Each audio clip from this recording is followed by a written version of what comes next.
Sa araw po pala ito mga kagenggeng, ito nga po pala at samahan niyo po ako, tayo babarik po ng isang bilog. Palibasat po ay day off, wala pong pasok. Ito po, tayo babanat po ng isang bilog. Yan po, makikita niyo at binubuksan ko na po. Yan po, sangipin ko na po binuksan. Sa kilay ko nga po sana bubuksan, kaso po hindi po pwede. Yan nga po, nagtapon po tayo ng konti para po sa may kapal.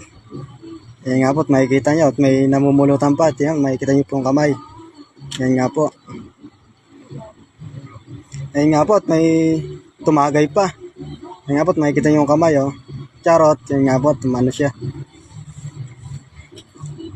Ang tagal nga po ng baso, tinihintay ko at oho na ako. Yan nga po, tatagay na tayo.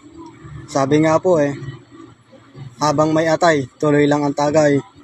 Pero kapag naubos ang atay, ay siya, tigil ang tagay. Ayan po, makikita nyo. Tara, kung sino po makakapanood at tagay po tayo, mag-comment po kayo dyan. Tatagay po tayo ng isang bilog, babarik po tayo.